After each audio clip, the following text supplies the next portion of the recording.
들린 수면제 시작해 보겠습니다. 여러분 초밥 좋아하시나요? 저는 무척이나 좋아합니다. 그렇다면 에스프레소는요? 사실 저는 커피 맛을 잘 몰라서 아메리카노도 먹을까 말까 해요. 오늘은 초밥과 에스프레소에 대해서 첫 이야기를 꺼내보려 하는데, 초밥으로 유명한 일본. 전 세계적으로 초밥은 거의 모르는 사람이 없을 정도로 유명한 음식입니다.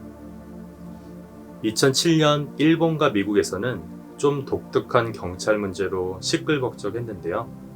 여기서 말하는 경찰은 범인과 나쁜 사람들을 잡는 경찰이 아니라 초밥 경찰입니다. 바로 스시 폴리스. 사건은 미국에서부터 시작되었는데, 초밥의 인기로 미국에서 많은 초밥집이 생겨나면서부터 시작됩니다. 아무래도 어느 한 나라의 음식이 다른 나라로 전파되면 그 나라의 입맛과 특수성을 고려해서 그에 맞게 메뉴를 선보이겠죠. 미국인들의 입맛에 맞춘 초밥으로 장사를 하게 되었는데, 그랬더니 초밥의 본 고장인 일본 초밥 업계에서는 발끈하였다고 합니다. 미국인들, 서구인들의 입맛에 맞춘 초밥, 퓨전 초밥은 진정한 초밥으로 인정할 수 없다는 게 일본인들의 주장이었죠. 그래서 2006년 일본의 초밥 왕들은 올바른 일본 음식 인증 제도라는 것을 마련해서 짝퉁 초밥과의 전쟁을 하겠다고 선포하기도 했습니다.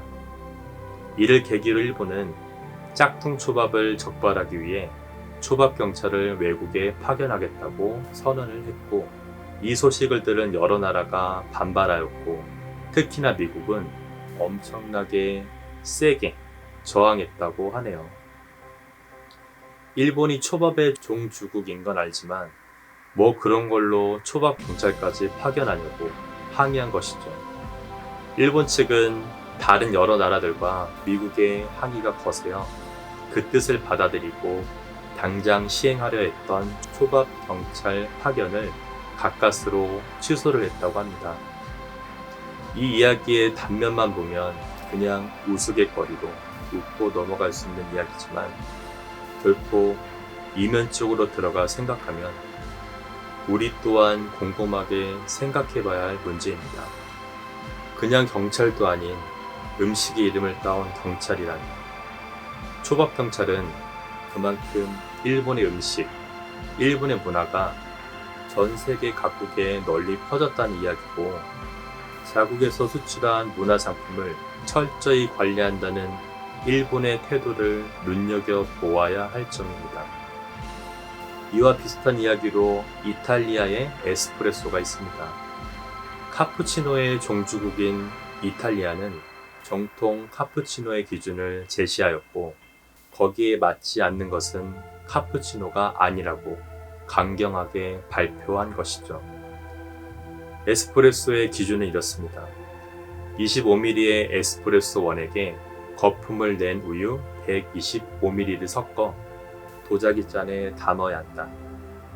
그리고 그것을 마시면 하얀 거품이 콧수염처럼 입술 바로 위에 묻어나야 하고, 다 마셨을 때는 우유 자국이 컵바닥에 남아야 한다는 것이었죠. 엄청 까다로운 조건이었죠. 이탈리아는 자신들의 커피 문화가 미국의 커피 전문점에서 밀리는 사태를 두고 볼 수만은 없어 위기감과 자국의 문화에 대한 자부심 때문에 이와 같은 기준을 명시했다고 합니다. 초밥과 에스프레소. 이쯤 되면 우리나라도 문화상품 수출을 조금 더 진지하게 생각해 봐야 하는 게 아닐까 싶어지네요. 두 이야기는 우리에게 무언의 충고를 던지고 있습니다. 우리 것을 잘 보존하고 아끼고 더 발전시켜야겠죠. 이상 초밥과 에스프레소 이야기였고요. 들리는 수면제, 오늘도 좋은 말, 지혜의 기술을 이어가 볼게요. 첫 번째 지혜의 기술. 배울 것이 있는 사람을 친구로 삼아라. 대개 그런 사람은 좋은 인맥을 유지하고 있다. 자신과 인연이 있는 사람들에게 도움을 받는 것을 꺼리지 마라. 고마움을 느꼈다면 그만큼 돌려주면 된다. 지혜로운 사람들은 친구이자 스승으로 삼고 그들에게서 배워라. 그들에게서 세련된 화술과 유용한 지식을 배워 당신 성공의 미천으로 삼아라. 까마귀와 어울리면 까마귀처럼 새카맣고 초라한 존재가 될 뿐이지만 공작과 어울리면 공작처럼 크고 아름다운 깃털을 나누어 갖는다. 자신의 한계를 설정하지 말고 언제나 한 걸음 더 나아갈 수 있다고 확신하라.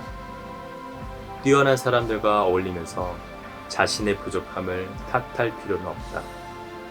그들도 특별한 친구를 만나 서로 영향을 주고받으며 성장해서 탁월한 사람이 되었다. 배워야 할 지식은 끝이 없다. 모자란 부분을 총명한 친구들의 도움으로 채워라. 배움은 끝이 없습니다. 그 배움의 대상도 정해지지 않았죠. 나보다 나이가 어리다고 해서 배울 게 없는 건 아닙니다. 3살짜리 어린이에게도 배울 점은 분명 있습니다. 배움을 꺼려하지 마세요. 주변을 둘러보고 나에게 좋은 긍정적인 에너지와 넘치는 지식을 주는 사람들과 친해져 보세요. 뛰어난 사람과 교류하다 보면 나도 어느새 뛰어난 사람이 될 테니까요. 배우세요, 여러분. 2번째 지혜 기술입니다. 남을 전적으로 신뢰하는 일은 절벽 위에 서서 다른 사람이 등을 떠밀어 주기만을 바라는 것과 같다.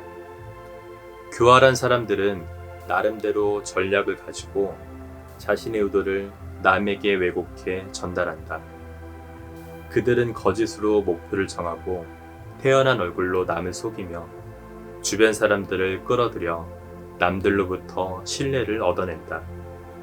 그리고 원하는 결과에 도달하면 자신들의 말을 손바닥처럼 뒤집는다. 지혜로운 사람들은 교활한 사람들의 속셈을 꿰뚫어 보는 눈을 가졌다. 면밀한 관찰을 통해서 앞뒤가 맞지 않는 그들의 거짓을 가려내고 주의 깊게 노리는 바를 간파한다. 그리고 언제나 등 뒤에서 날아올 비수에 대비한다. 지혜는 남들이 감추려고 하는 의도를 파악하는 데서 비롯되며 그들의 잘못된 행복을 방어하는 데서 끝난다. 빛을 비추면 그림자가 생기는 것은 자연의 이치다. 그림자 안에 숨어있는 사악함을 읽어내고 대비하는 것은 세상살이에서 성공하는 사람들이 모두 갖춰야 할 지혜이다. 믿음은 중요합니다. 사람을 전적으로 믿는 건 요즘 시대에서는 바보가 됩니다. 첫 느낌, 첫 인상으로 모든 사람들을 알 수 없습니다. 이야기해보고 느껴보고 많은 사람들을 만나면서 경험해보고 나만의 사람 보는 안경을 만들어야 합니다. 사람 보는 눈을 기르세요. 사람 마음을 읽는 능력을 키우세요. 세상에 좋은 사람도 많지만 나쁜 사람 또한 많습니다. 나와 여러분의 경험으로 만들어낸 사람 보는 눈의 안경으로 인생의 여러 가지 수를 대비해야 합니다. 마지막 3번째 지혜의 기술입니다. 성공을 목표로 한 사람이 결코 잊으면 안 되는 사실 중 하나는 역사적으로 큰 성공을 거둔 사람들 곁에는 모두 지혜로운 조언자가 있었다는 것입니다. 현명한 조언자를 곁에 둘 수 있다면 지금 진행하는 일에서 반쯤은 성공을 거두었다고 봐도 무방합니다. 그런 사람을 곁에 두고 있으면 위기를 만나도 당당하게 맞설 수 있으며 고통스러운 싸움에 직접 나설 필요도 없습니다. 지혜로운 사람을 잘 이용하는 것은 자신이 지혜롭다는 증거입니다. 자신이 정복한 나라의 국왕을 노예로 삼았던 티그라네스 왕은 과시욕만을 채웠을 뿐이지만 지혜로운 사람을 부리는 사람은 과시욕뿐만 아니라 자신의 부족함까지 채울 수 있는 것입니다. 그런 사람은 인생의 지배자이며 어떤 사람이라도 쉽게 다룰 수 있습니다. 인생은 너무나 짧아 모든 것을 다 배우고 혼자서 대처하기에는 시간이 부족합니다. 훌륭한 사람을 친구로 맞이하세요. 위대한 인물을 곁에 두면 그만큼 성장하게 됩니다. 아랫자리로 그런 사람을 둘 수 없다면 친구로라도 만드세요. 지혜로운 사람을 적으로 만드는 것은 스스로 무덤을 파는 일입니다. 지혜로운 조언자, 친구든 가족이든 연인이든 다 좋습니다. 나와 같은 생각으로 같은 길을 걷고자 하는 사람을 옆에 두세요. 그것만으로도 여러분과 나는 이미 큰 성과가 있는 것입니다. 무언가를 해야 할 때, 진행해야 할 때, 옆사람, 좋은 자의 의견을 구하세요. 전혀 다른 경우의 수가 나타납니다. 그 와중에 우리는 빠른 판단과 정확한 결정을 내릴 수 있습니다. 지금 여러분 옆에 누가 있나요? 한번 잘 생각해 봐야 될 것 같아요. 들리는 수면제 오늘 밤도 들어주신 모든 분 감사하고요. 좋은 밤 되시길 소원하겠습니다. 감사합니다.